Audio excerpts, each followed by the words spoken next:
გამარჯობა. მინდა მივესალმოთ ჩემ გამომწერებს, უბრალო ადამიანებს, ვინც ვიდეო ეთერში ხედავს, ვინც მოგვიანებით ნახავს. ყველას მინდა ვთხოვ მაინც ბავშვები მოარიდონ ეკრანს, იმიტომ რომ სპეციფიური ვიდეო ლაივი იქნება შემოკარგებო და დღეს ამ ტრანსლაციაში მინდა ვილაპარაკო 2008 წლის ომზე. მის უცნობ დეტალებზე, შემდგომ ვითარებაზე, რაც მოგვიტანა და დღევანდელ მდგომარეობაზე, თუ როგორ ხდება მის გამოხელებას, რომ არ იქნება ეს მარტივი სალაპარაკო, თუმცა ეს ადამიანები, რომლებიც თვითმხილველები კი არა ვართ, მონაწილეები ვართ ამის და მორალური უფლებაც აქვს, ზნეობრივი უფლებაც აქვს ყველაფერზე ლაპარაკის და ალბათ ვალდებულებაც აქვს პირველ რიგში, იმიტომ რომ სიმართლით იწყება ყველაფერი და თუ არ იქნება სიმართლე არასოდეს არაფერი არ იქნება არსად. გამომდინარე აქედან ჩვენ პასუხისმგებელი ვართ საზოგადოებას უთხრათ სიმართლე. მე საზოგადოებამ თვითონ გადაწყვიტოს, თვითონ თავის გულში ჩაიხედოს რა არის მისთვის მისაღები, რა არ არის მისთვის მისაღები, რომელი სიმართლე უფრო მისთვის დასაჯერებელია და ვის უნდა ინდოს და ვის უნდა არა. პირველ რიგში მინდა გავიხსენო ის საზარელი დღე. მე არავის პროპაგანდის ნაწილი არა ვარ რა. რომ ამ მიმართულებით ის ფული რო აქვს ჩარიცხული, გარკვეული მიმართულების ტიპებიდან და სპეციალურ აგზნებებს რო აკეთებენ საზოგადოებაში. დროშებს რო აკეთებენ დააფრიალებენ და ჩამოხსნათ რუსეთის დროშა, დამხიოთ რუსეთის დროშა. აი ესეთ პროექტებს მინდა უთხრა, რომ აგერ არის გორთან პირდაპირ ჩანს მაგათი სამხედრო ბაზა და თუ ტრაკი ერთი გადადით და მაგათ სამხედრო ბაზაზე ჩამოვხსენით ეგ დროშა. თუ აი ვინც ესეთი ფსევდო რაღაცეები ბრძოლობს, ქარცარავები და პლუს ესეთი საზოგადოება. მაგათი ცოტა მოგვიანებით ვილაპარაკებ. ის ბიჭები, ვინც რეალურად აკეთებდა ამას 2008 წლის ომში. ომის მერე, როდესაც ეს ომი მოღალატეობრივად მე ასე ვიტყოდი და რატომაც მოღალატეობრივად მაგასაც ავხსნი, იმიტომ რომ არ რეალურად არანაირი გეგმა არ არსებობდა ომის მსვლელობის, ახლა ვიღაცისთვის ომი მარტო ავტომატურად გამოარტყა ეს არის და ომი არის ეს ერთი მეცნიერება, ეს ამთელი პროცესი და ახლა მე ამაზე დეტალურად ვერ ვილაპარაკებ, იმიტომ რომ შესაძ ომი წარმოებს, მისი წარმატებული მსვლელობისთვის საჭიროა ძალიან დიდი გავლენა ქვეყანაში და ძალიან დიდი მუშაობა მარტო ერთმა ადამიანმა ფრონტის ხაზზე თვითსროხელი გამოარტყას 25 ადამიანი ზურგში უნდა მუშაობდეს მისი ლოჯისტიკური მხარისთვის. ახლა მე მის შედარებას არ გავაკეთებ რა პოტენციალი გქონდა ჩვენ ქართველებს ამ ომში ჩართვის რა წარმატების შანსი გქონდა ჩვენ. მოხდა ომია და ხდება როგორც არ უნდა მომხდარიყო ეს ომია და ვალდებული ხარ შენ იქ ჯარისკაცი რო ხარ გინდა ოფიცერი მიიღო საბრძოლო ამოცანა და წახვიდე ომში შენი ქვეყნის გულისთვის სხვანაირად არც გამოვა. არის იცი პრობლემა მდგომარეობს იმაში რომ ქართველებს მე ვფიქრობ ამას და უამრავი ადამიანი, უამრავი სამხედრო, უამრავი ოფიცერი მერე ვინც სამართლო ციხეში ჩასვეს, ვინც აწამეს, ვინც გააუბედურეს, ვინც მოკლეს არაფრის გულისთვის, ვინც რეპრესიაში გამოატრეს ომის მერე მე მივიჩნევ ამას რომ იქ ომში ღირსეული სიკვდილის უფლებაც კი წაართვა საქართველოს ხელისუფლებამ იმ ბიჭებს ვინც გაიყვანა ბრძოლის ველზე. მათ შორის მეც და მათ შორის ჩემი ოჯახის წევრებს, მაგრამ დღეს ეს ადამიანები ამათ არ წვენიათ რა, იქ სასაფლაოებზე ირბინონ, თავიანთი PR პოლიტიკა ჩაატარონ და ახსენდებათ მხოლოდ ეს ყველაფერი 8 აგვისტოს, უკვე 7 აგვისტოს ახსენდება ომი.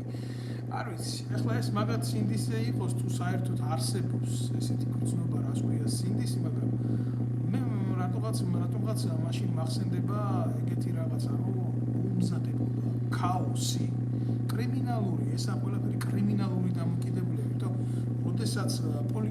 რომ მეთაურებად არა გამოცდილი სამხედრო ოფიცრები ყავდათ დანიშნული, არამედ დანიშნული ყავდათ პოლიტიკური მმართველები.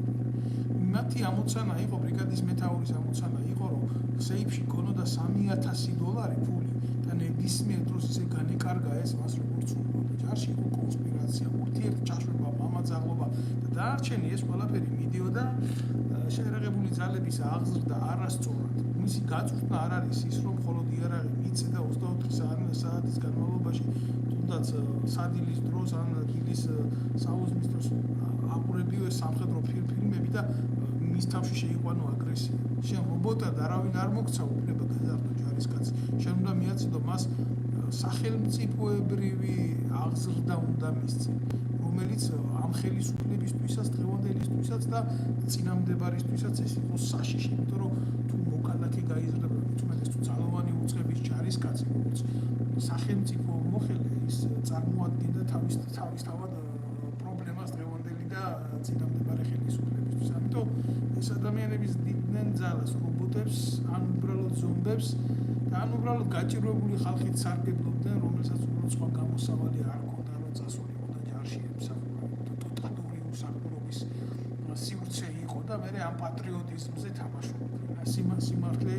სიმართლე იყო ეს და წარმოსასმელი სიმართლე. ნუ რა უნდა ვილაპარაკო, მეთაური რომელიც ჯარისკაცს გაწირავს და ეს ჩვეულებრივი მოვლენად მიაჩნია. მეთაური რომელიც ძალიან მარტივ კონკრეტულ შემთხვევებს ვიტყვი რა.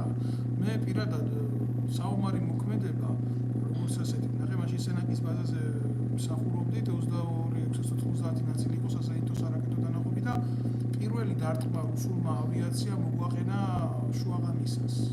რა თქმა უნდა ეს ყველაფერი იყო დეტალურად გადაცემული ინფორმაციით, ასე საზენიტო ავიაცია ისეთი ტაქტიკური ბომბდამშენები, სუპაგოდნი ბომბარდიროში Su-24 არ მიიტანს ესე დარტყმას წერტილებზე, თუ მას არ აქვს ზუსტი ინფორმაცია დასვენის ხო.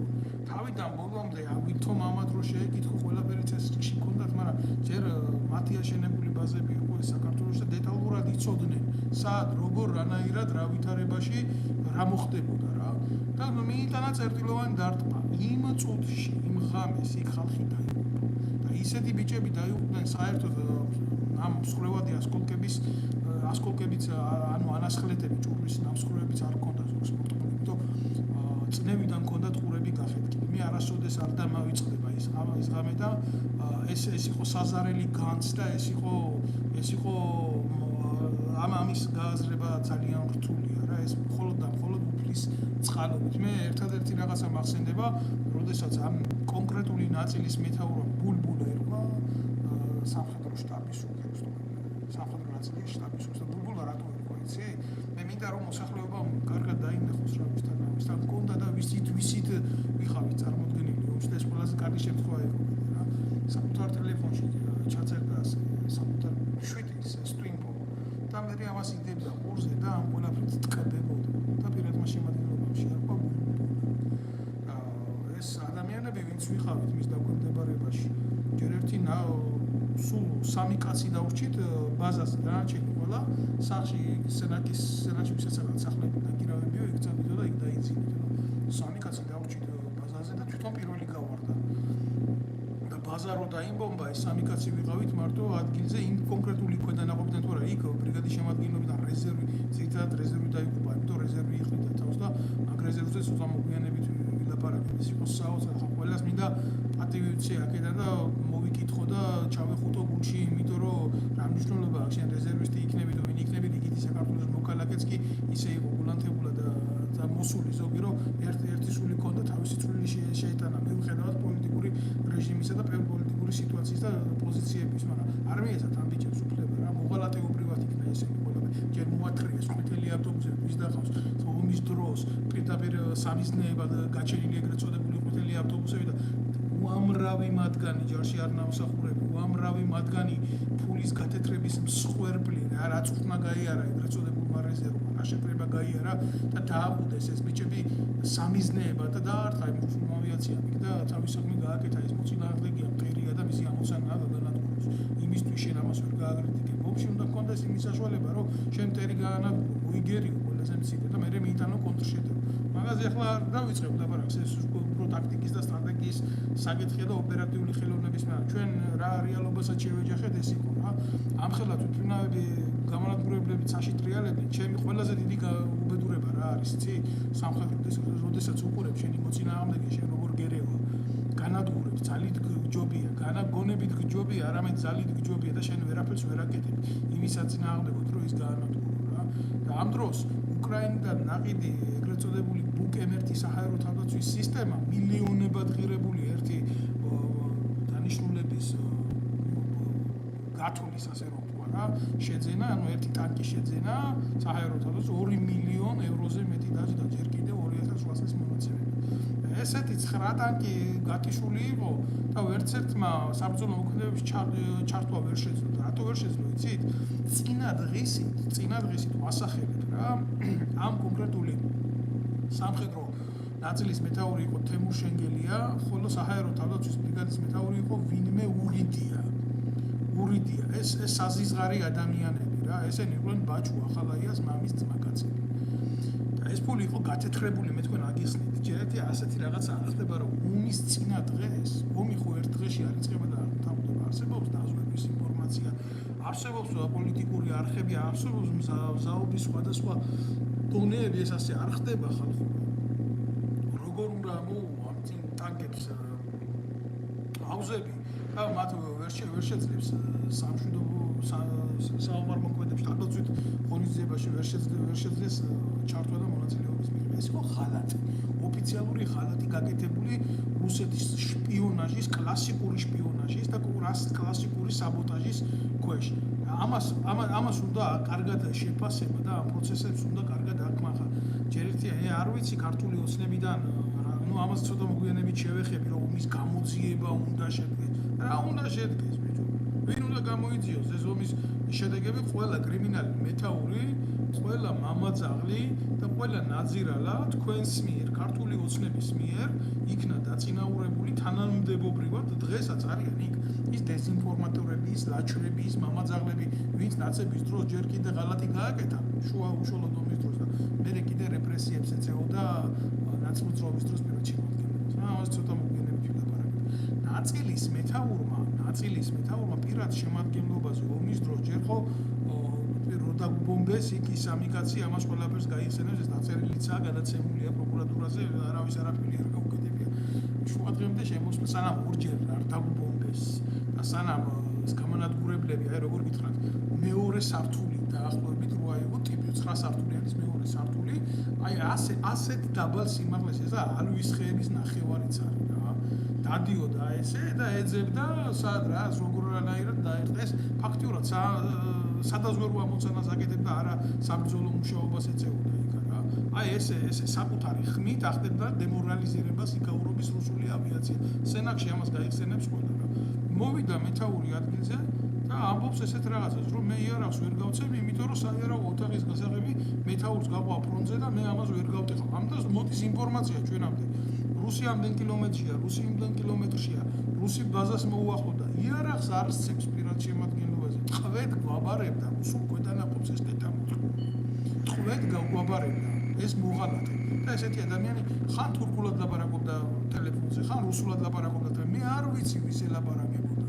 მაგრამ ფაქტი არის ფაქტი. ესაა შემდგარი ფაქტი. ამან დაგტოვა ჩვენ უიარაღოთ. საიდან მქონდა ჩვენ იარაღი?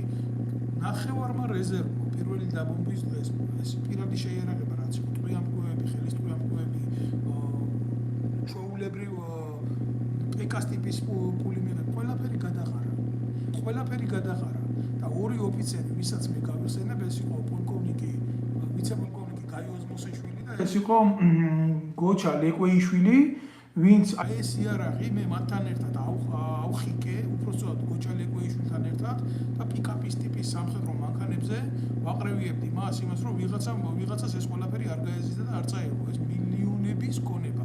მე ნამდვილად არ მაქვს იმის ამბიცია, რომ ეს იარაღი მე გადაარჩინა ამ ორმა ადამიანმა.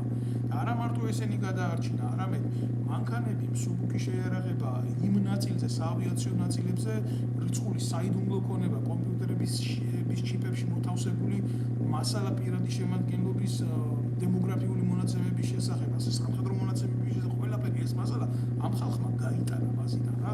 რაღაც მომენტში მეც ამათ დავეხმარე რა. მე კიდე რაღაცა დეტალები შემიძლია გავიხსენო სნაიპერთა ჯგუფი, ვინც ჩასაფრებული იყო, ვინ მოხსნა, როგორ მოხსნა, რანაირად მოხსნა, როგორ გაიყვანა ბაზიდან, როცა რუსები შემოვიდნენ იქ ტერიტორიაზე, ენით აღუწერელი ქონება დახვდათ. ერთი არანაირი რეზისტენცია მათ არ ქონიათ.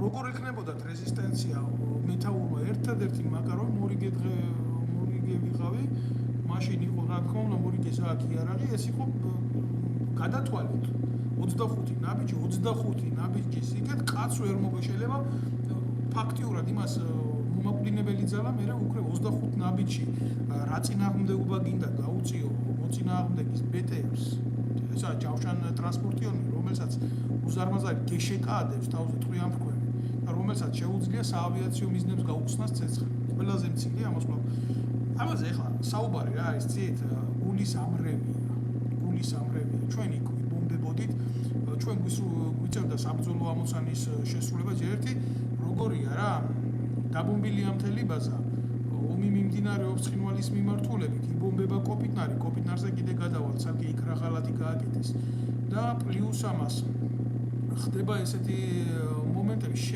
შენელებული მოქმედების ბომბები აქვს რომელიც ეტაპობრივად სკდება 72 საათამდე მას დროა რა დროს გასკდება ვისაც დააზიანებს არავინ არ იცის რა და აი ეს რაკეტები ჰაერსაწინააღმდეგო მანქანის რაკეტები რომელიც 685 კილოს იწონის და 75 კილო ტროტილია შიგნით გამოგქონდა ამ წეძალით და სპეცმანქანებზე იდება ის კი არა ჩააგდო და წაიღო რა და ისე ვცდილობდით მიგვეწოდებია ფრონტისთვის ეს ყველაფერი სადაც მიდიოდა ეს საბრძოლო მოქმედებები და ეს მანქანები ჩასული იქ ჯერ სამხედრო პოლიციას კორდონირება რომ უნდა გაიკეთებია ამ მანქანებისთვის სამხედრო პოლიცია ისე დაშინებული იყო ახლოს არ ეკარებოდა მანქანებს მე რო დამარტყავს ჩემი ბუნტყა არ იქნებაო ну რაზია ეხლა ლაპარაკი ტოტალური ღალატი იყო გაკეთებული არანაირი მომარაგება არანაირი ომის ლოჯისტიკა არ იყო უკან დახევის გეგმა არ იყო საბრძოლო მოქმედებების დაწყების იქ შესვლის უზრუნველყოფის ფრონტის არანაირი პლანირებული სქემა არ არსებობდა ეს იყო როგორ იცი ვიღაცას მოუნდა ომი და იქ შევიდა და დაიწყო ამის არ თქმა ამის არ გაანალიზება ამ 16 წელი გავიდა დაახლოებით ხო ეს არის უზარმაზარი ღალატი ჩემი ჩვენ აი თქვენ თუ გონიათ დღეს უკეთეს მდგომარეობაში ვართ რამე შეიცვალა არა დღესაც რო დაჭირდეს საქართველოს შეერაღებული ძალებს საბრძოლო მოქმედებებში ჩაბმა დღესაც ის მოღალატეები არ იქნებიან ამ შეფასებას კიდე მე მოგვიანებით გავაკეთებ რა მოხდა კოპიტნარში მაგრამ კოპიტნარამდე რა მოხდა სენაკის მთაზე სადაც იყო განთავსებული რადიოლოკაციური სადგური ეს არის სადაზვერვო სადგური კიდე ერთ მოსახლეობამ ეს არის ის მაგრამ შევეცდები რომ მივაწოდო ესა 36 მილიონ დოლარად ღირებული 36D6-ის ტიპის რადიოლოკაციური სადაზვერვო სისტემა ეს არ არის რაღაცა შემთხვევითი რაღაცა რა ანუ ზუსტად რო აგიხსნათ მისი ამოცანა არის საჰაერო მიზნების მონიტორინგი საჰაერო მიზნების დაზვერვა მიწოდება საკუთარ ქვედანაყოფებზე თუ მტრის ავიაცია რა წერტილში იმყოფება და იმ შემთხვევაში თუ მისი განადგურება უნდა სინქრონში მუშაობას არაკეტო ძალებთან რომ მოახდინოს ამ მიზნების გაუნებელყოფა გესმით ხო და როდესაც ამ და ვინ მეთაურობდა ამ ყველაფერს ვიღაცა ცაბაძე ნაბიჭვარი გიორგი ცაბაძე პოლიტხელი მე მაგას მეთაურს არ დავარქმევ და რა გააკეთა მანქანამ ევაკუაცია რატო ვერ შეძლო იცი იმიტომ ვერ შეძლო ვიღაცა შენგელიას სახლში ამ გამწევი ძალა ამ უზარმაზარი სადგურის გაგზავნილი იყო ტყეში ხის მოსაჭრელად აი ომი დადგა რუსებმა დაიწყეს ამ წერტილისკენ მისვლა რუსებმა იდეალურად იცოდნენ სად რომელი ტექნიკა რანაირად იყო და როგორ იყო და რანაირად იყო ეს არ არის კიდე ერთხელ ვიმეორებ ისეთი სადგური რომელსაც კი არსებობს რადიოელექტრონული იმპულსი როდესაც მოძრაობს მოწინააღმდეგის თვითმფრინავი იმას შეუძლია აღმოაჩინოს გარკვეულ სიმაღლეებზე გამსხივებელი ობიექტი და აღმოაჩინოს და იქ ხდება რაკეტა PRL-ის გაშვება აი მსხივზე ძალიან მარტივად რო აგიხსნათ რაკეტის მიმართულებას აძლევს და მიყვება სხივს და ეხუტება რადარს და აფეთქებს მაგრამ ამ საბრძოლო სადგურს იმდენად გონებრივად ძლიერი სადგურია და ტექნიკური მონაცემებით ძლიერი სადგურია თუ დაინახა თვითმფრინავის რაკეტა გამოშვებული იმ რადიუსში თიშავს რადიოლოკაციას ეგრეთ წოდებული რაკეტის თაურა ვერ გრძნობს საიდან ხდება გასხივება შტერდება და ვარდება ძირს აი ესეთი სადგურის განადგურება და მოწინააღმდეგისთვის გადაცემა ის იყო სამშობლოს ღალატი ჯერ როგორ ბიჭო გამწევი ძალა რომელიც სულ უნდა იყოს ერთი შემადგენელია ამ ბატარეის სად შეიძლება ყოფილიყო ომის დროს წასული ვიღაცას ჰქონდა მისი უფლება გაეცალკავებია არათუ რაღაცა ტყის საჭრელად ამ ყველაფერზე მე ჩვენებები მაქვს აკლეს რუსებმა 10 კაცის შემადგენლობით, 10 კაცის შემადგენლობით. პირადი შემადგენლობა ავიდა იმ თავზე, გააღეს ეგრეთ წოდებული ცისტერნა მანქანის, გადმოასხეს ბენზინი, დაასხეს ამ სადგურს და დაწვეს და ეს ნაბიჯვარი, ეს გიორგი ცაბაძე ჩასაფრებული ბუჩქებში, ზურგში, ამ 10 კაცის ზურგში მოქცეული, ეს დედა მოთხრული იმალებოდა და ტყვის სროლაც ვერ გაბედა ზურგიდან ტყვის სროლაც ვერ გაბედა იმ მოწინააღმდეგეზე, რომელიც ესეთ ომის დროს ესეთ მნიშვნელოვან გონებას ანადგურებდა სამხედრო შეიარაღებას, ქართულ შეიარაღებას ანადგურებდა. უფროსი ლეიტენანტი იყო მაშინ და მერე ომის მერე გახდა ვიცე-პოლკოვნიკი, პირდაპირ როგორ განიცადა ეგეთი კარიერული სვლა, არ ვიცი. ომის მერე იზორიამ ეს რა თქმა უნდა, სანამ იზორია მოვიდოდა, მანამდე ფაქტებით დავდები, ყველაფერი ახდენა პოლიტიკურ შევიწროებებს ჯარისკაცებს, წემდა ჯარისკაცებს, აფურთხებდა ჯარისკაცებს და მათ შორის, სხვათა შორის, რა ქართული ოცნება რო იწყო ეწყებდა მოძრაობას, ქართული ოცნების წარმომადგენელი ჟურნალისტებსაც კი ხელით ურთხავდა. ეს ფაქტები მე წარვადგინე. მაგრამ ქართულმა ოცნებამ და იზორიამ ამ ყველაფერს დააფარა ხელი, დაჭირდათ ეს კაცი და მიიყვანეს იქ და დანიშნეს. ძმა მამისი დეზერტირი ოფიციალურად სისხლის სამართლის დამნაშავე, საიდან ინახებიან ესეთი ადამიანები. როგორ მოდიან? სულ 3 დღით შევძელი ამ ნაწილის გადახენება თანამდებობიდან. ნუ ჩემი სამოქალაქო აქტივობის შემდეგ მეტი ვერ შევძელი, იმიტომ რომ მე კიდე უფრო მაღალი და მაღალი თანამდებობის პირი გახადეს და ეხლა ვერაფერს ვერ გეტყვით რა, ეს არის ქართული ოცნების სისხლის სამართლის პასუხისმგებლობის ამბავი. ეს არ არის ის თემა, რომ აი ჩვენ არაფერი არ ვიცით. ამაზე მე მინდა რომ ბოლოში ვისაუბრო ამ ბლოგის, მაგრამ მანამდე მე მინდა გადავინაცვლო იმ ღალატზე, რაც კოპიტნარში მოხდა. ახლა კოპიტნარში რა მოხდა? ანალოგიური დაზვერვის სადგური იდგა, ვიძახეთ, რომ ციდან მქონდა შეტევაცი და კი, ერთ დღეში მარტო 1500 დარღვევა იყო საჰაერო სივრცის და მეორე დღეს 2000 და 3000 და ასე იზრდებოდა ჩვენი საჰაერო სივრცის კონსორცი, საერთოდ დაღურეს რუსებმა ჩვენიცა. ჩვენ საერთოდ არ გქონდა იმის საშუალება ჩვენცაში რაიმე რეაგირება გაგვეკეთებია. მაგრამ მიუხედავად ამისა, ჩვენმა ავიაციამ ეს იყო შოუფრენები თუ ეს იყო სუ-25-ების ესკადრილია, მან თავისი მისია შეასრულა იქ, რაც შეეძლო მისი ტექნიკური შესაძლებლობებიდან გამომდინარე. ეხლა რა მინდა გულახდილად რო გითხრათ, იცი, აი რაზე მერევა გული ყველაფერზე ერთად რა. კოპიტნარში, რაც იდგა ეს აღნიშნული სადგური საჰაერო თავდაცვის ხო, მიმართულებით მე სპეციალურად ლაპარაკობ, იმიტომ მე მინდა რომ მათ ჩაახერხოთ ამ ყველაფერში. ეს იყო PS80 ესეთი სადგური უკრაინიდან ნაკეთი სადგური, შუათაშორის ახალი სადგური, მანდ საბრძოლო სადგური არა, მორიგი სადგურია, მაგრამ ის ამოცანას თავს არ თმევდა რა. და როდესაც ომი იწყება, არის ასეთი ვალდებულება მეთაურმა უნდა მიიღოს, რომ ეს გამორთოს ჩვეულებრივი დენი და არ მოხდეს დივერსიფიკაცია, რომ ვინმე დენი არ გაუთიშოს. დაიწყოს ამ ტექნიკის სადგურის მუშაობა დიზელზე და აუცილებლად უნდა მოხდეს გატანა ამ სადგურის ეგრეთ წოდებული არის ვიკოვინასნოი პუნქტია დასათანი პუნქტი, რომ მოიცობა იქ როგორც გითხარით რაკეტა PRR, რომელიც ეხუტება რადარს და მიყვება რადიოლოკაციურ გამოსხივებაზე, არ მოხდეს იმ რაკეტით პირადი შემადგენლობის განადგურება და თუ განადგურდება სადგური გადარჩებიან ადამიანები. ის დამაგრძელებელი ეგრეთ წოდებული კაბელი, რომელიცაც უნდა მომხდარიყო უსაფრთხოების ნორმის დარწვა, მეთაურს ჰქონდა სპილენჩი გადნობილი და გადაღებული. და რა თქმა უნდა, დიზელზე ეს ყველაფერი არ ჩართო, იმიტომ დიზელი იყო მოპარული მის მიერ. საალ მაჩიტიძე იყო ამ სადგურის უფროსი. შენგელიას თუ შენგელია იყო მისი ოჯახის მეჯვარე თუ ნათლია თუ ხუიუმამუზნაით რა იყო ეს მოღალატე და ნუ ახლა ეს კოდლა ეგრეთ წოდებული ახალაიების ჯიქია მეთაური, შენგელია მეთაური, გურიდია მეთაური, ეს ეგრეთ წოდებული სეპარატისტული მეგრული კლანი, ვითომ მეგრული კლანი ამის მეგრელებთან რა საქმეა. კიდე ერთხელ ვიტყვი, ეს არის ის ეკო, რომელიც აი ეს სეპარატისტულად დღეს სამეგრელოს თავისუფლებას ითხოვს და სახელმწიფოებრიობის აღდგენას ითხოვს. ეს ის ჯგუფია, ის დაჯგუფება არის და ეს ის დაჯგუფება იყო, რომელმაც მერე სააკაშვილის ბუდეში შუა ახალაია, მეგის კარდავა, ეს წამებლების მთელი გუნდი, ახლა ზოგი იქედა თამაშებდა ტრაქს, ზოგიერთი აქედა თამაშებდა ტრაქს და რა ვიცი რა. სხვადასხვა გარყვნილები, მეტრაგეები, ეს ეგრეთ წოდებული ეს ჯიქია იყო ოფიციალური მამათ მავალი და ეს თელმა პირადმა შემადგენლობა მიწოდა და ძალიან მძიმე მდგომარეობა იყო მორალურად, საბრძოლო სულის მიხედვით, საბრძოლო მდგომარეობის მიხედვით. ჯარისკაცებზე ტყვიების ჩადება, გაუბედურება, ამათ შესმოსული თემა იყო რა. თავი ბოლო იყვნენ ძალიან მოწყვლადი დაჯგუფება რუსული სამხედრო დაზვერვისთვის და რუსულმა სამხედრო დაზვერვამ ძალიან კარგად გამოიყენა აი ეს ადამიანები და კარგად შეძლო მისი ამოცანების შესრულება. აი ამას ვერ უარყოფს ვერავინ.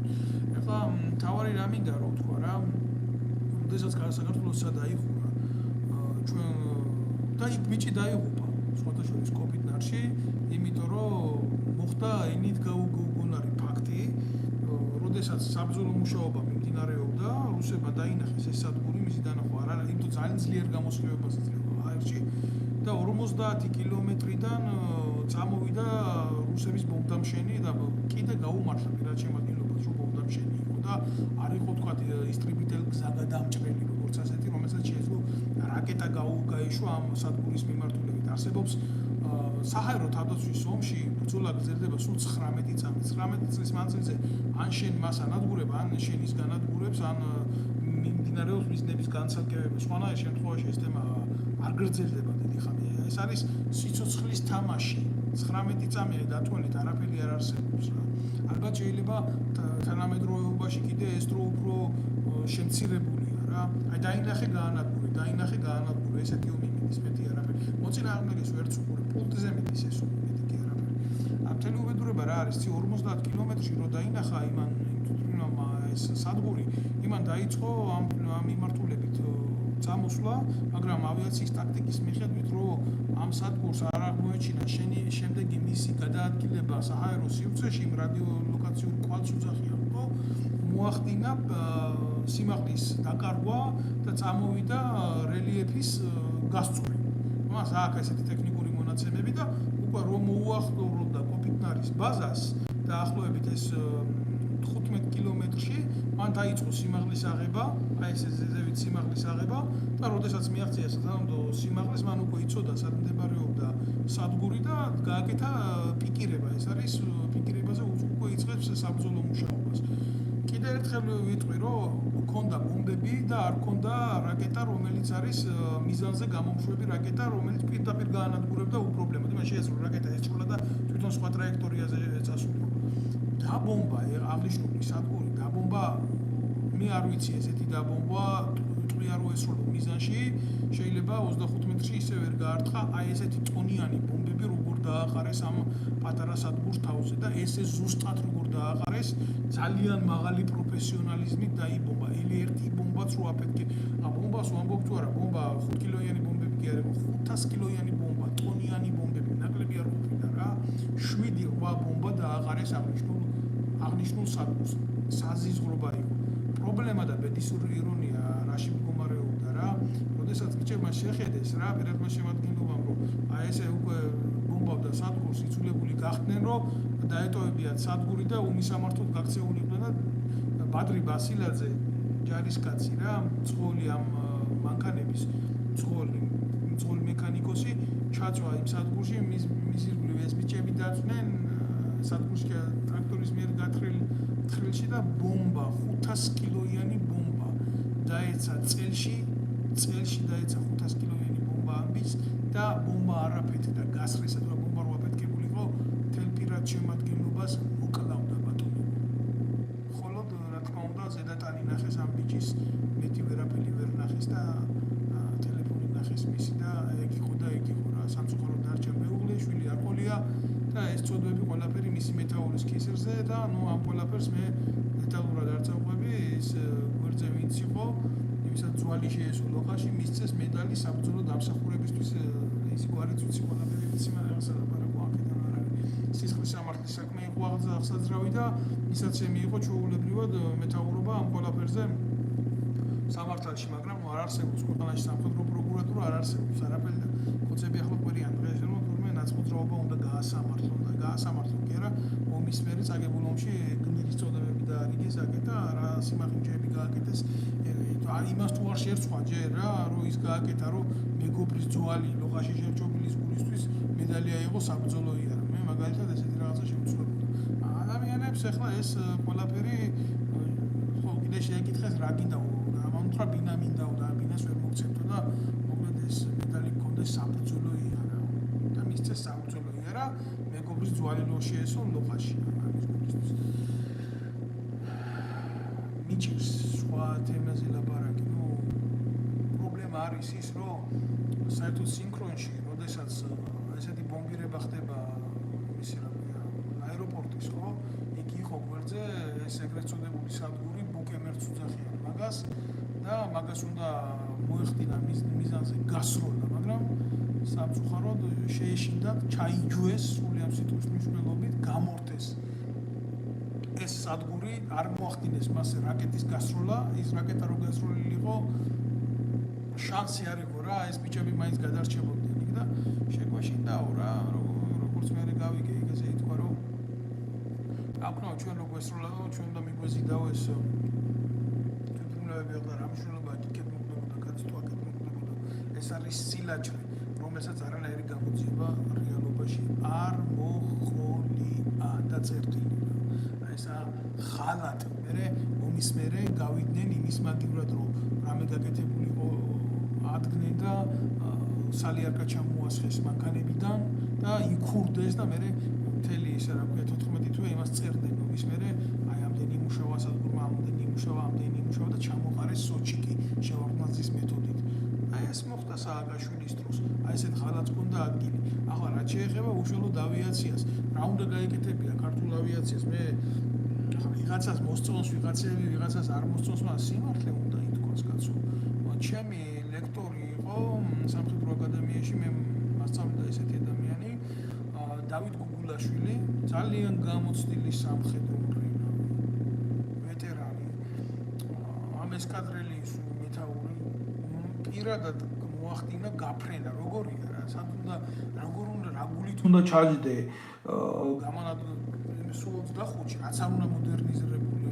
უნდა იყოს რომელიც მაქსიმუმ 850 კმ/სთ გაანვითაროს რა ეს მაქსიმალურ იმაში პირობებში როცა ყველანაირი სახის სარაკეტო თავდაცვის სისტემა იქეთ არსებობს და ელემენტარული შენი ბაზიდან რო აფრინდე იმასაც კი უყურებენ რუსები მაგრამ მოახდინეს ამათმა თავისი საბრძოლო ამოცანის შესრულება წავიდნენ დაარტყეს იქ მოწინააღმდეგის ძალებს დაარტყეს მოწინააღმდეგის კოლონას დაარტყეს მოწინააღმდეგის ქვეითებს მაგრამ აქაც საბოტაჟი მე არ ვიცი ესეთი ამბავი როგორ მოხდა რანაირად მოხდა მაგრამ ფაქტია რომ როდესაც დააჭირა ერთ-ერთმა მფრინავმა ტაბატაძე იყო მისი გვარი ბატონებო ბუდიშვილი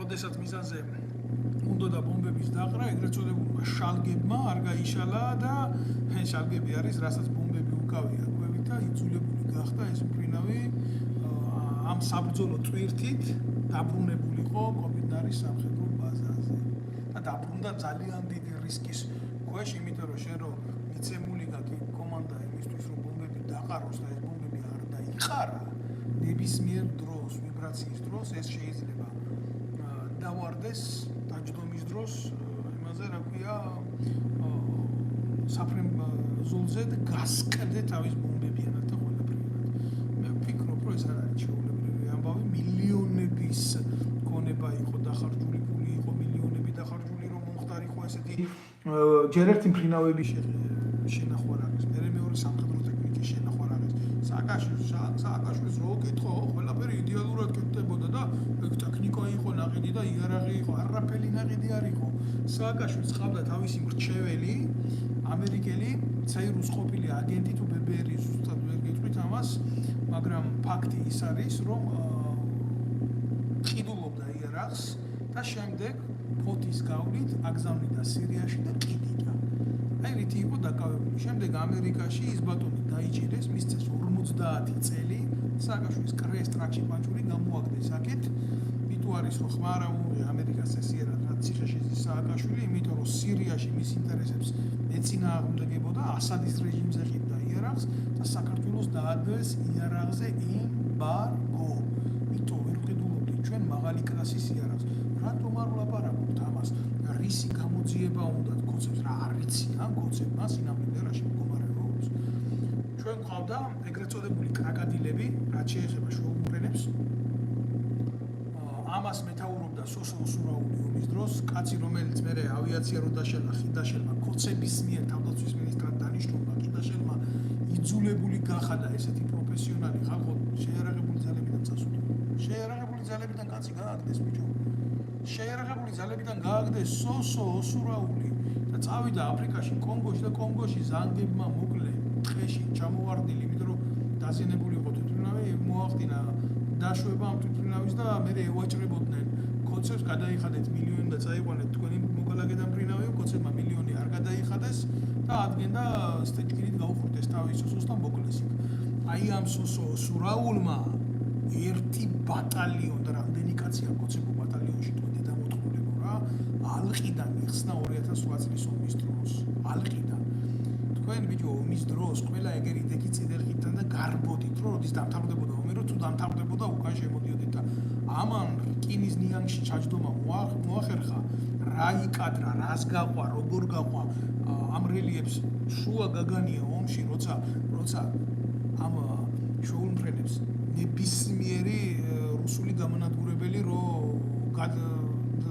დაინახა რა, შანსი არ ქონდა შოუმფრენს გამანადგურებლის დისტრიბიუტერ გზაგადამჭრელის წინააღმდეგ. ეს არის პირდაპირ ხელმოწერილი სიკვდილი, ხა როგორ აგიხსნათ, ვინც არ იცი საავიაციო სიჩქარეები, რას ნიშნავს საავიაციო ომი, მე მაგას დეტალებს ვერ აუხსნი რა. აი ესეთი ვაჟკაცები გვყავს ჩვენ ხალხო, რომელსაც ჩვენ არ ვიცნობთ რეალობაში. მე რო ყვიროდი რომ ეს ბიჭი გადასარჩენია, საშვენია, ასა კაციშვილი საზოგადოება განეიტრალებული იყო აქედან და გამოვლიან. ეხლა ის მარგველაშვილის ყლეკალაძოლი როა, ვიღაცა იმას დაიწყებს და ამას დაიწყებს და იმას დაიწყებს და ვითომ მარგველაშვილმა ეს მაშინ პრეზიდენტად იყო არ იცოდა, კაცი მოკალით სამი შვილის მამა. არ ვიცი შეიძლება 4 შვილი ყავს, 5 შვილი რა იმ ბავშვებთან, მაგრამ ერთადერთი იმ ვიდეოში რასაც იხვეწებოდა, რაც თქვით ჩავარდნილი რო იყო რა, კონგოში ჯუნგლებში, აფრიკის ჯუნგლებში, რომ მე ვიციო რომ ჩემ თავში მილიონს 1 მილიონს არავინ არ გადაიხდისო და დედამისი ხოცებოდა რა კარგ ბავშვებად გამიზარდეო ეს შვილები. მე მაგალითად მწხვენი რომ ქართველი მაგარი მწხვენია და მე განვიცდი დანაშაულის და პასუხისმგებლობის უდიდეს გრძნობას, რომ მე ვერაფერი ვერ შევძელი ადამიანმა მის გადასარჩენად, როგორც ერთმა ადამიანმა. და ნებისმიერ თქვენგანს უნდა აწუხებდეს ესეთი შეგრძნება. ჩვენ თუ მოქალაქეები გვია, ჩვენ თუ ჩვენი სამშობლო გვინდა გვიყვარდეს, ჩვენ თუ გვინდა რომ საერთოდ როგორც ერი და საზოგადოება შევიდეთ. ეხლა რაც შეეხება ქვედანაყოფებში მე არაერთხელ პროფესიონალები გამოვიყვანე ვალაპარაკე ჩემ გვერდზე ზდევს ეს იქ ღალატი რაფორმებში განხორციელი და მე ვალაპარაკე გინდა ლევან კობაიძე, გინდა უჩაგუკუჩია ოფიცერი, გინდა ფარცვანია, რამდენი ვალაპარაკე ეს ჯარისკაცები რა დონის ღალატი იქნა გაკეთებული და ომის მერე ეს ბიჭები ყველა იყვნენ ზოგი დაჭერილი, ზოგი გაგდებული შეიარაღებული ძალიდან, ზოგი რეპრესირებული. მაგალითად პროფესიონალი სერგო თეთრაძე გაუპატიურებით მოკლეს ციხეში და ამაზე ქართულმა ოცნებამ ყველა და იშოვა ქულები იმისთვის რომ ხელისუფლებაში მოსულიყო. სერგო თეთრაძის მკვლელი ზაზა გაბუნია აბოზვარი დედამოთხოვნი. კოცებმა ჩვეულებრივ ამუშავეს, იქ დაზვერვის უფროსად ნიშნავდნენ, სამხედრო დაზვერვის უფროსად ხმარო არ ამომეყო. ვიცი რა ეს ზონდერ ჯგუფები იქ როგორ მუშაობდნენ და აი არაერთხელ დაიწყეს სისხლის სამართლის გამოძიება, გინდა ტექნიკის განიავების, ღალატის, ფორსმაჟორ ვითარებაში, საბოტაჟის შექმნის, ყველაფერი იციან. აბსოლუტურად ყველაფერი დეტალებში იციან. ფაქტი, მითხარით რა არის? ფაქტი ის არის, რომ ყველა დონის საბოტაჟისტები და კრიმინალები არიან ქართული ოცნების წარმომადგენლები. ვისი დანაშაული უნდა გამოიძიო ბიჭო? ვისი დანაშაული უნდა გამოიძიო? საერთაშორისო დონეზე ხო საერთოდ 2008 წლის პროცესები წავაგეთ. როგორ არ წავაგეთ ბიჭო? წაიკითხეთ ესე გასაგებია ოკუპაცია, გასაგებია რუსული ინტერვენცია, მაგრამ იქ რა წერია იმ დასკვნებში გადახედეთ და შეხედეთ. რუსეთი იძულებული გახდა შემოეყვანა ადეკვატური ძალები იმისთვის, რომ განხორციელებული იყო ძიმე артиლერიით დაბომბვა.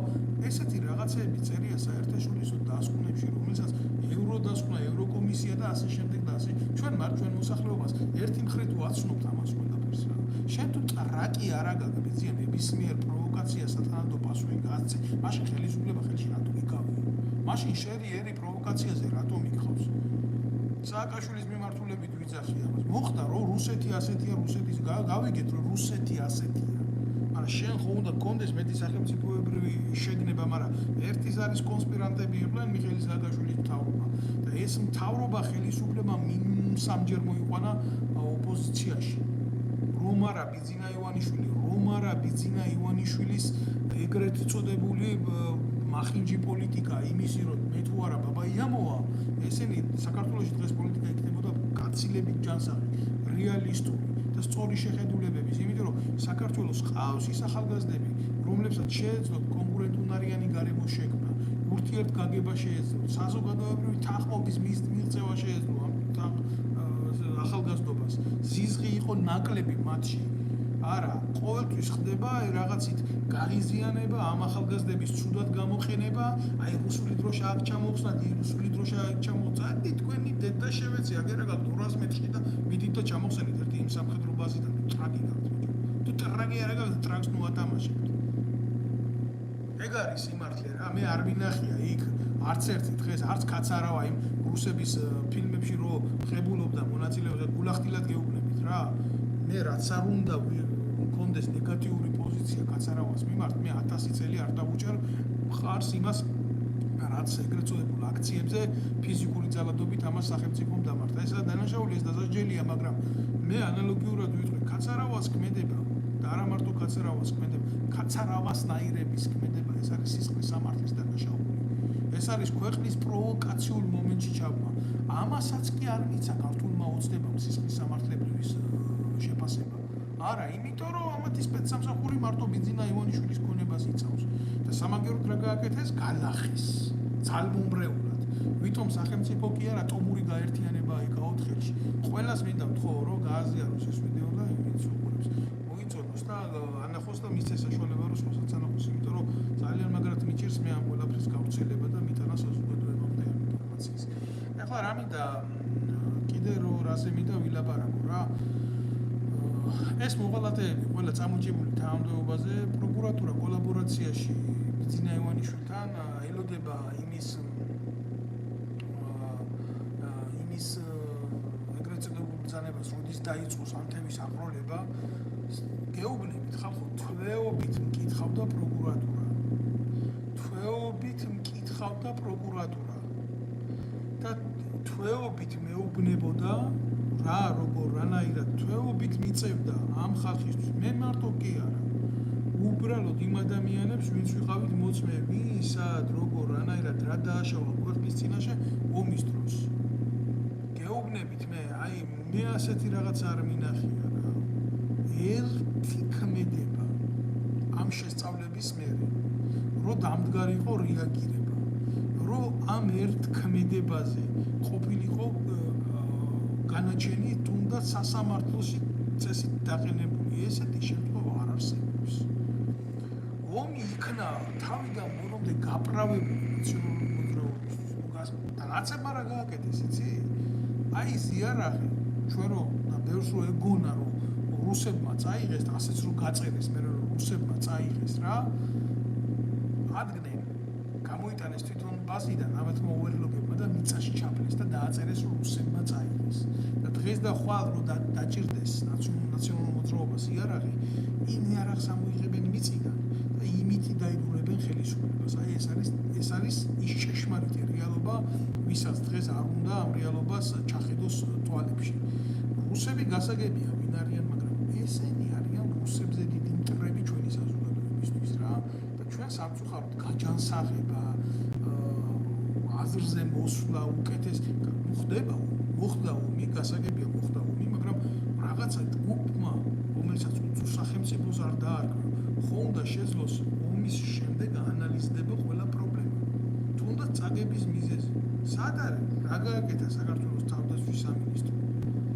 ვიღაცა კაპანაძე მოათრიეს, რომელმაც მისი შვილი ანა კაპანაძე ერთადერთი რაც გააკეთა, სხვათა შორის წარმატებით გაათხოვა თავდაცვის სამინისტრო გამოიყენა მისი შვილის ქონების შექმნისთვის, გამოიყენა თავდაცვის სამინისტროს კუთვნილი სასრულეთები მისი ცხვარსაშენისთვის და ფერმები გააკეთა იქ. და ავღანეთში ამ დაინვალიდებულ ბიჭებს გაატანა ვითომ ეგრეთ წოდებულ სმოტრს რო უკეთებენ, ხურებენ, დაჭირდა ამ ბიჭებს ეკიმთან მეყვანა და უთხრეს მეყვანა ეკიმთან რომ მე ახლა თქვენთვის ამცალია ბზია რიჰანას კონცერტზე ბილეთები და იქ მივარ აი ეს გასცა კაპანაძის ქალიშვილმა ანა კაპანაძემ აი ინვალიდებს დაჩეხილებს და დასახიჭრებულებს პასუხი აი ესეთი ადამიანი მოათხრიეს გალასანიას საჯდომიდან გამოღებული ნაძირალა და ამას უნდა მოეხდინა თურმე ომის პრობლემების შეფასება რამხელა პრობლემაში ვართ ჩემო კარგებო ხვდებით რამხელა უსინდისობის წინაშე გვიწევს ჩვენ ბრძოლა რიგით ადამიანებს ახლა გამოვლიან ისინი რა ქვია კოცები და მთელი ამ ხნის მერე არჩევნების დროს გაახსენდათ ის რომ ქვეყანაში ომი იყო და უნდა გაასამართლოს ნაციონალური მოძრაობა ეს ხო არის ყველაზე დიდი ცინიზმი რაც შეიძლება აქამდე მიგვიღო ჩვენ ქართველებს არის ეს ცინიზმი არის ეს ჩვენი ერის და ჩვენი საზოგადოების მოტყუების და დაცინვის ფაქტია ეს ყველაფერი რა ხო სინკარა აი ლევანი ცესკობაიძე 2008 წლის ომის ვეტერანი რომელიც უდანაშაულოდ დაიჭირეს რა დღეს ექსპერტობს რუსეთ-უკრაინის ომზე ხო სინკარა რატო ერქვა ახლა რა იცოდეთ რა ვიხავდა ჯარს მეთაური სინკარებს ყიდი და კოდის სამხედრო ნაწილია სინკარებს სადაც ჯარისკაცების ყაზარმები იყო სამხედრო ინფრასტრუქტურა იყო და ჯარმა შეარქვა სინკარა აი ეს არის რეალობა ესეთი კაცი მართავდა საქართველოს შეერაღებულ ძალებს და ექსპერტია დღეს ეს დედა მოწყობს რა ტინა ხიდაშენმა იმაში რო დაჭირდა იმაში დაიბარა რა ქვია რაღაცა პარლამენტის ტუალეტში დაიბარა და იმით კენგოლით მივიდა და იქ აუხსნა რომ შენ უნდა იყო მეთაური და მე შენი მინისტრი უნდა ვიყო და ხელზე მე მთხოვეო მინისტრი მოხსნილიც არის წინა მინისტრი ხიდაშენმა უკვე აიძულა რა ახალ გენშტაბის უფროს ახალ თუ გინდა გაგიგრძელო აქ თემაო რა მოდი და აგერ მე მთხოვეო და აკოცნია საშოზე აი ესეთი კაცი ყავდა ჩვენ ომის მერე გენერალური შტაბის უფროსი და დღეს არის კაცი აგერ რა თვითონ ლევან კობაიძე დამეთანხმება ამაში ხო კარგის თქვენს კარგი გამგებით სჭირდებაო დიახ ბატონო გოჩა აუცილებლად ჩვენ ამ თემაზე გვექნება საუბარი გოჩა ვეტრიაკოვი საქართველოს ყოფილი საზღვაო ძალების სარდალი წერს ამ კომენტს რა ვქნა როგორ შეიძლება ბატონო გოჩა აი სიტყვაზე გეტყვით რა რომ ამ ხალხის წესიერი კარგი რამე ნათქვამი სასარგებლო იყოს როდესაც არც ერთი მათი საქმიანობით ეს ფაქტი არ იქნა დადასტურებული არ იქნა რეალურად შედეგობრივად დადებული ომის მერე არაფერი არ იქნა დადებული და არაფერი არ იქნა ამ გადაწყვეტილებებზე გამოტანილი შეერაღებული ძალები გახდა კონსპირაციული დაჯგუფება ამათი გახდა ამათი ქონების დაგროვების ყველაზე კარგი წყარო და ძალიან დიდი თანხები იშოვეს. მაგალითად, ნაცებმა როდესაც წააგეს არჩევნები კოცებთან და ეს ცალკე განხილვის თემა, მხოლოდ მაშინ 50 მილიონი ევრო იქნა თავდაცვის სამინისტროდან გამოტანილი, დატვირთული ალექსეევკის სამხედრო აეროპორტზე თვითმფრინავში და გადაფრენილი ევროპულ სახელმწიფოებში. აი ეს არის რეალობა. გამოძიება ამ ფაქტზე ჩაატარა ქართულმა ოცნებამ იცი სამხელა თანხები სად გავიდა იციან რა ქონება დღეს შეძენილი უძრავი ქონების სახით ნაციონალური მოძრაობის შაუჯიბეებზე და პარტია რა ქონებას ფლობს გინდა რომში იტალიის დედაქალაქში გინდა ესპანეთში გინდა მადრიდში ძალიან ბევრი ჩამონათვალია სიების სადაც ნაციონალური მოძრაობა ფლობს შავი ფულით ნაყიდ უძრავ ქონებას რომელიც რო გაიყიდოს იმ დღესვე მილიონებს ამოიღებს უკან. შეიძლება იმ რაკურსით არა, მაგრამ ყოველ შემთხვევაში ეს ფული დაბანდებულია. ეს ძალა არსად არ წასულა. ეს არის კრიმინალური დაჯგუფება, რომელიც მარტივ მომრავლებად გაიშლება, ხან ივანიშვილს მიცემს, ხან კიდე ვიღაცას გაუწვება ფეხში, ნახევარი ხაზარაძესთან გაწვება და ის დაჯგუფება, რომელიც აი ძალიან დასვრილია, ძალიან ჭუჭყიანია, კოლაბორაციულად იმ ტალახში ნაწოლია, ხო? ერთმანეთს თუ ვერ დააზიანებს მომავალი არჩევნების დროს, მინიმუმ იმას მაინც გააკეთებს, რომ უკეთეს ძალას არ შეუშვებს, რომ საზოგადოებამ არ ნახოს განსხვავება შავსა და თეთრს შორის. ეს არის ამ ყველაფრის დღევანდელი მდგომარეობა, რომ არ დაუშვან სხვა ადამიანები, სხვა მოთამაშეები ძალაუფლებისთვის. რომ მოხდეს დიფერენციაცია. ქართველ ეს ფაქტორად დღეს არჩევნების უფლება არ აქვს. ეს არის ბრძოლა ცუდსა და უარეს შორის კი არა. ეს არის ბრძოლა უარესსა და იმაზე უარეს შორის. ცუდი როგორც ასეთი მათ შორის ცუდი შეიძლება იყოს ადამიანი რომელმაც აი მოვიდა ჩაიბარა პოლიტიკური ხელისუფლება ვერ გაართვა თავის პრობლემებს დანაშაული დიდი არ გაუკეთებია მაგრამ შეიგნო თავისი შეცოდება და მზად არის რომ მინიმუმ წავიდეს იქიდან არა ესენი არიან უარესები ამათ აქ მიზანმიმართული შეგნება საზოგადოების ძირგამომთხრელი მუშაობის ეს არის პრობლემა და გამოკიდებულები იქ რაღაცა უსული კანონია ამ უსულმა კანონმა დაგოკარგია ევროპა და სისულელეს იძახიან საერთოდ კანონი არ არსებობს ქვეყანაში კანონი რო არსებობდეს ქვეყანაში და კანონმორჩილება იყოს და მე ახლა არ მინდა აქ იურიდიული აქტებით ყველაფერი განუმარტოთ კანონი რა არის იუსტიცია რა არის ეს ყველამ კარგად იცის რა არის კანონი რა არის იუსტიცია რა არის ესე და ესე რატო არ მუშაობს ეს ყველაფერი ეს არის პრობლემა ეს არის უბედურება არ მუშაობს საალკო სასამართლო არ მუშაობს სააპელაციო სასამართლო არ მუშაობს საკონსტიტუციო სასამართლო არ არის სამართალი ქვეყანაში მოსახლეობა მოლოდინი და განცდები რაც კონდა იმისი რომ სამართალს ნახავდა სახელმწიფოების სახე რა არის ხო სახელმწიფო რაზე დგას ეკონომიკაზე დგას სამართალზე დგას უმაღლეს საკანონმდებლო სისტემაზე და დგას იმ ძალოვან უწყებებზე რომელიც პასუხს აღებს ამ სახელმწიფოში მიღებული კანონების დაცვაზე ხო არც ერთი მიმართულება არ მუშაობს არსებობს რაღაცა რგოლი მე არ მივაყენებ შეურაცხყოფას არც ჩრდილო კორეას არც ჩინეთს არც სხვა დიქტატორულ სახელმწიფოებს რა იმიტომ რომ იმ ქვეყანაში მინიმუმ რაღაცა მაინც იწარმოება იმ ქვეყანაში იმ ხელისუფლებას მინიმუმ ერთი უარყოფითის გარდა შეიძლება სხვა დადებითი აქვს საზოგადოების მიმართ პასუხისმგებლობის გრძნობა გააჩნია რომ იმ ქვეყანაში შიდა პროდუქტის თემები სხვანაირად არის დარეგულირებული სპარსეთიდან შემოაქვთ პამიდორი კიტრი და თურქეთიდან შემოაქვთ პამიდორი როცა მინიმუმ ის კოპიტნარი სადაც ის სამხედრო ბაზაა რუსების მიერ აშენებული და ის ფარცხანაყანების სოფელი ნახევარსაბჭოთა კავშირს არჩენდა თავისი შიდა პროდუქტით და გადიოდა ბალახეული სალათა და კიტრი და პამიდორი ეს არ არის ჩვენი ბრალია ჩვენი აბა ბრალი არის რომ საკუთარი შიდა პროდუქტის საკმარისობაც ვერ წარმოვშვით და გავხდით ასე დამოკიდებული მეზობელ ქვეყნებზე სხვადასხვა მტრულად განწყობილ ქვეყნებზე რომლებსაც თავიანთი პოლიტიკური და გეოპოლიტიკური ინტერესები აქვს საქართველოში ერთ მშვენიერ დღეს აი იქიდან შემოტანილი პროდუქტები რო გააკეთონ ბიოდივერსიფიკაცია უშიშროებას ვეკითხები არ იქნება ეს ომზე უარესი 408 კაცი მოკვდაო აგერ ამბობენ მე უფრო მჯერა რომ მეტი იყო ეს ამიტომ არიან ადამიანები ვინც უზოგლოდ დაკავებულები არიან და ბევრი ეგეთი მაგრამ ერთი ბიოდივერსიფიკაციით შეუძლია ნახევარი საქართველოს გათიშოს ნებისმიერმა მოწინააღმდეგე ქვეყანამ საიდანაც ექსპორტს ეწევა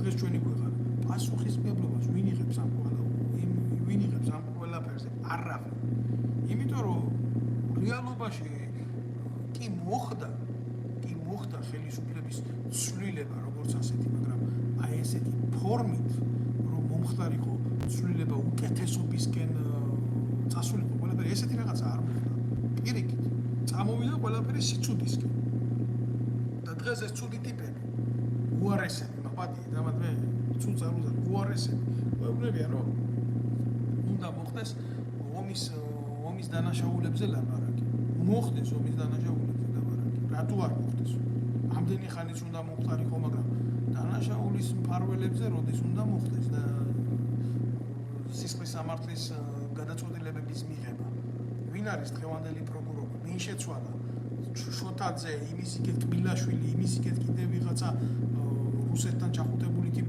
რუსეთის ნომრიანი აგენტი რო დააჭინეთ მე არ ვიცი ძმაო იმ კაცს არ ვახები თქვენი ისინია ესენი ყველაფერი თქვენი ლავიეტერებიდან გვესმის და თქვენი როგორ შეიძლება ასე არენდობოდეთ თქვენს მიერ დანიშნულ პროკურორს თუ სხვა ქვეყნის კონსპირანტი არის და მოიყვანოთ და პროკურატურაში დასვათ არ მინდა მე არავის სახელი და გვარი ვახსენო სულად მაგრამ თუ ეს 100-ია მაშინ კონდაზე ვერ ვარ ასაკეთებდა ხო რატო არ ხდებოდა ამ მაღალი თანამდებობის პირების შესწავლა რამდენად მიზანშეწონილი იყო მათ თანამდებობებზე დანიშნა ფარცხალაძეები და ესენი ხო როგორ შეიძლება ერთ წუთში იყოს კაცი საქართველოს მოკალაგე და მე გახდეს აღმოაჩინა, რომ თურმე შენი სტრატეგიული მოწინააღმდეგის მოქალაქეც არის ამ დროს. და მოქალაქეობა გაუხმა პრეზიდენტმა. მაშინ სად იყო პრეზიდენტი, პროკურორად რო ნიშნავდა ივანიშვილი ამას, მაშინ არ იცოდა პრეზიდენტმა, მაგრამ ის უმაღლესი მთავარსარდალი ხარ, შედედა მოთხოვნა, ის თუ არის შენ ქვეყანაში უმაღლესი პოლიტიკური ფიგურები როგორი ნიშნება. აგერ რა გოჩავეტრიაკოს გაუუქმეს კოცებმა მოქალაქეობა, გაუუქმეს ყველანაირი უმოტივაციო. არ უნდათ არ მოწონდა და მიიჩნიეს, რომ ამ კაცს არ უნდა ქონდეს საქართველოს მოქალაქეობა. საქართველოს საზღვაო ძალების ყოფილი სარდალს რომელსაც აი ამ ხელა 8 წლის შრომა და ოფლია მისი ქვეყნის კეთილდღეობაში შექმნილი სხვადასხვა იმ საზღვაო ფლოტის, იმ საზღვაო მიმართულებების და სატრანსპორტო საშუალებების, რომელიც თქვენ გააუქმეთ, საქართველოს აქვს სხვა, მაგრამ არ აქვს საზღვაო ფლოტი. ეს არ არის კრიმინალი, აი ეს ვინ უნდა გამოიძიოს. თქვენ თურმე გადაწყვეტეთ, რომ ამ კაცს არ უნდა ქონდეს საქართველოს მოქალაქეობა. ხვალზე გადაწყვეტ, რომ მე არ უნდა მქონდეს საქართველოს მოქალაქეობა. მასზე გადაწყვეტ, რომ 2.800.000 კაცს, რომელიც არის საქართველოს მოქალაქე, არ უნდა მქონდეს საქართველოს მოქალაქეობა. ბიჭო, თუ მართავს ბიძინა ივანიშვილი, მაშინ პირდაპირ გეტყვით, რა ჩემყლეთ მინდა მე მაშინ კონსტიტუცია. გაირჩევ ტრაქში კონსტიტუცია, მაშინ და იარეთ და ბიძინას უკან დაწერილი ფარდულის კანონებით ვიცხოვროთ, ხო? შევთანხმდეთ ამაზე, რომ ბიძინა ივანიშვილი არის უმაღლესი კონსტიტუტორი. და ეს არის აბსოლუტური მონარქია, არა, კი ვიცით რომ ოლიგარქია. მაგრამ ოლიგარქია ესეც იმახინჯეებსაც კი არ ცნობს. რო გადავხედოთ ჩვენ ოლიგარქიის მმართველობას, ესეთი ფორმა მმართველობის ძველი საბერძნეთიდან მოდის. რადიკალურად განსხვავდება მისი ფილოსოფიური მცნება დღევანდელი მმართველობის ფორმისგან, რასაც ივანიშვილი აკეთებს საქართველოში. ეს არ არის ოლიგარქია, ეს არის აბსოლუტური, ტოტალური ტირანია და ავტოკრატია. დავარქვათ ყველაფერს თავისი სახელი რა. აი ეს არის რეალობა. რამდენი ირანის მოქალაქეს ენიჭება საქართველოს მოქალაქეობა, რამდენი პაკისტანის მოქალაქეს ენიჭება საქართველოს მოქალაქეობა. ცხოვრების უფლებაზე არა მაქვს ლაბარაკი. საქართველოში ცხოვრების უფლება რო იყიდო დღეს, რო იყიდო საქართველოში ცხოვრების უფლება $10,000 გჭირდება. გადაიხდი ამ $10,000 პრობლემით უშიშროების თანამშრომელი მოკიდის საქართველოში ცხოვრების უფლებას. და მოქალაქეობაც არ იქნება მერე პრობლემა. და წაართვეს მეტრიაკოვს აგერ საქართველოს საზღვაო ძალების სარდალს წაართვეს მოქალაქეობა და ეუბნებიან რომ აი საუბრია აუშენო ენა გონია თურმე ქართულიო ჩასაბარებელიო და მე ამ ადამიანთან ჩავწერ ხვალ ჩავწერო კიდევ ერთხელ ინტერვიუ რომ დუპლექსის რეჟიმში განვიხილო ჩვენ ეს პროცესები ომის მოვლენები დღევანდელი ვითარება ეს არ არის ჩემი შესაძლებელი მარტო რა მე მინდა რომ საზოგადოება მოისმინოს ალტერნატიული აზრი სამ ყველაფერთან მიმართებაში.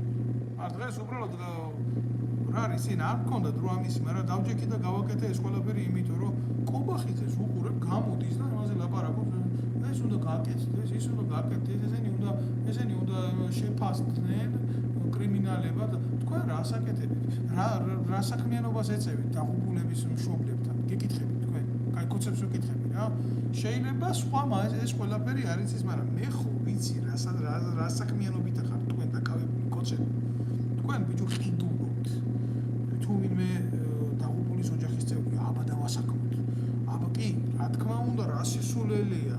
აბა ვინ უნდა დასაქმდეს ქვეყანაში და აბა ვის უნდა მიეცეს არსებობის უფლება თუ არა ქვეყნისთვის თავგანწირული ოჯახის წევრს, მაგრამ თქვენ ამას არ აკეთებთ, იმიტომ რომ მათ მიმართ თქვათ ემპათია გაგაჩნიათ, ამას აკეთებთ, იმიტომ რომ თქვენ არ გყავდეთ მაგინებლები, რომ თქვენ არ გეტყინოთ პოლიტიკურად იმ ადამიანებისგან ციკლი, რომლის ოჯახის წევრებმაც თავი გაწირეს, მაგრამ თქვენ გირჩევნიათ საერთოდ მკვდარი ჯარისკაცები, იმიტომ რომ გვამები არ ლაპარაკობენ. ვიდრე დამსახურებული ჯარისკაცები, რომლებიც ამ ცხოვრების და ამ ამაოების აუბედისობით გადავრჩით ამ ომებში. თქვენთვის ჩვენ პრობლემას წარმოვადგენთ, იმიტომ ჩვენ ლაპარაკობთ და მიცვალებულები არ ლაპარაკობენ. ეს არის რეალობა. ეს არის ის მწარე რეალობა, რომელსაც ვერავინ თქვენ ვერ იტყვით, რომ ეს ასე არ არის, იმიტომ ეს არის ღირებული რეალობა. მოდი, ადექით ერთი შეეკითხეთ იმ ბიჭებს, ვინც ნაცნობრობას უდანაშაულობთ. აქ რა ლევან კობაიძე მიყურებს. მოდი შეეკითხეთ ამ კაცს. შეეკითხეთ ამ კაცს, რატო იჯდა ციხეში, რატო გაატარა მან ეს წლები ციხეში. რისი გულისთვის გაატარა ციხეში, რას აკეთებდი ციხეში.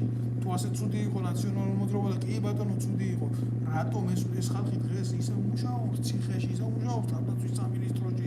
რატომ არის მაგალითად დღეს თავდაცვის სამინისტროში გენერალური შტაბის უფროსად ისეთი კაცი, ვინც 2008 წლის დროს აგერ კობაიძის წინაშე დეზინფორმაციას ავრცელებდა რუსული ჯარების ტაქტიკური გადაადგილების შესახებ, რომ ჯარში დემორალიზაცია გაკეთებული იყო. რატო არის ის პირადი შემადგენლობა მართველი გოლის უმაღლესი სამხედრო ოფიცრების, რომლებიც პირად შემადგენლობას შლიდა და მერე, როდესაც პროცესები იცვლებოდა და ძალაუფლებას ინარჩუნებდით, საკუთარ დანაშაულს რიგით ადამიანებზე ტეხდით და ოცეულის მეთაურებს ბრიგადის დაშლას ტენიდით.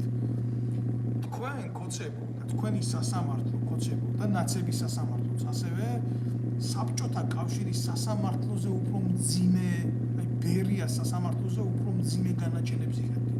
იმიტომ რომ საბჭოთა კავშირში რო აიღოთ ხო არსებობს მოცემულობა რა შეპარდებით გამამართლებელი განაჩენები საბჭოთა კავშირის სასამართლოს უფრო მეტი კონდა მიღებული ვიდრე ნაციონალური მოძრაობის და ქართული ოცნების. ეს ის მწარე რეალობაა, რომელსაც ამდენი ემიგრანტი, ამდენი ქართველი ერი დღეს მოწყურებულია სიმართლეს. ქართულ ერს გააჩნია როგორი პრობლემა, იცი? ეგზისტენციალური პრობლემა გააჩნია და ამ ომის დღეს მართლა ევას ვიტყვი რა ქვია ბერტოლ ბრეხტის სიტყვები მახსენდება რა ომი და კავკასიური ცარცის წრიდან ომი დამთავრდაო რა ომი დამთავრდა და მშვიდობის გეშინოდეთ ხალხო. აი ესეთი მომენტი არის. ზუსტად არის ესეთი მომენტი. სხვა მომენტი ჩვენ ქართველებს არ გვიდგას. ჩვენი მტრები არიან დღეს ხელისუფლებაში. რუსებზე ბევრად უფრო მეტი დიდი მტრები არიან. ეგენი კოცები და კოლაბორაციონისტული ნაცები ხელისუფლებაში და არაერთ ბოროტებას გაგვიკეთებენ კიდე, მანამდე თუ ჩვენ არ შევძლებთ კონსოლიდაციას და მინიმუმ საზოგადოებრივ მოტივებზე, სოციალურ მოტივებზე იმის გაკეთებას, რა ქვია, კონტრრევოლუციის გაკეთებას, დედის არღნის ახევას ამდენზე რა.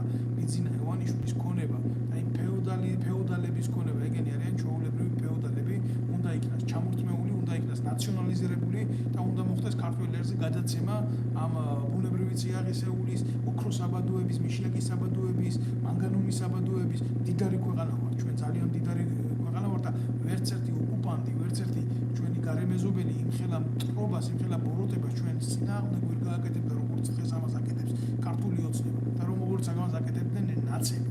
აი ეს არის რეალობა. და მე ამ სიმართლეში ოპონენტი ძალიან იშვიათად მჯეროდეს, რომ შეიძლება ვინმე ვნახო. დიდი მადლობა თქვენ ყურადღებისთვის შემოკარგებო. მე მაინც მოვიცალე, მაინც ვისაუბრე ამ ყველაფერზე. კიდევ ერთხელ მინდა მიუსამძიმრო გარდაცვლილების ოჯახს. ჩემი მეგობრები ბევრი დაიღუპნენ მაგ ომში, განსაკუთრებით აღნიშნავდი თამაზ ნიკიტინს. ჩვენ და ის ადამიანები ზოგი მაგალითად ხო თავისი მოწოდებით მე არ მინდა რომ ვინმე შეურაცხყოფა მივაყენო, მაგრამ ახლაც და ბავშვები რო ვიყავით რა, მძიმე 80-იანი, 90-იანი წლების შავი ბავშვობა, ვისაც ჰქონდა გავლილი, ვისაც გვახსოვს აფხაზეთის ომი, პირველი ცხინვალის ტრაგედიები ხო და ვისთვისაც ნამდვილი სათამაშო იარაღები, ნამდვილი ავტომატები იყო ხო და ნამდვილი ხმები გვესმოდა ჩვენ, ვინც გამოვედით ამ დენტის კვალში ხო და ვისაც ჰქონდა ღირსება და мотивация ჩვენი ერის პატრიოტული წინსასულიყო, არ მივდიოდით არც ეკონომიურ ლიცეუმებში, არც ჰუმანიტარულ ლიცეუმებში, არა ჩვენ მივდიოდით ყველა სამხედრო სკოლებში. სამხედრო სკოლების მერე სამხედრო აკადემიის მერე ისე ომებში ვხვდებოდით და ისე ვეტაკებოდით იმ უსამართლობას, იმიტომ რომ აღზრდილი ვიყავით სწორი სამხედრო მოღვაწეების მიერ და მერე ნუ ყველაფერი გაფუჭდა და სისტემამ ვერ წარმოშვა უკეთესობა და მივედით და კაპიტალიზმადაც მივედით. ეს არის რეალობა. ხო და ახსენდება რა ეს ბიჭები ჩვენ ერთად დაძვლილი ახალგაზრდები ვიყავით და ეს თამაზ ნიკიტინი ერთ-ერთი უსაყვარლესი კარგი ქართველი გულის კაცი და მისი ქუჩაც არის დღეს ჩვენ მშობლიურ საქართველოში და ქუთაისში. რთულია ეს ყველაფერი რო გახსენდება და იყო ადამიანი და აღარ არის ადამიანი. ის წინ დღით ვნახე და მე დედამის ჩაუსვენეს იქ მოკლული. რას იზამთ, ვერაფერს ვერ იზამთ რა. თავარი არის ვალის მოხდა. მე არ მივიჩნია რომ სანამ ცოცხალი ვარ, ჩემი ქვეყნის წინაშე ვალი მოხდი. სანამ ცოცხალი ვიქნები, მე ეს პასუხისმგებლობა ჩემი ქვეყნის წინაშე მექნება და ბერტოლ ბრეხტის ნათქვამის არ იყოს, მე არც იმ მშვიდობის არ მეშინია, რომელიც ომის მერე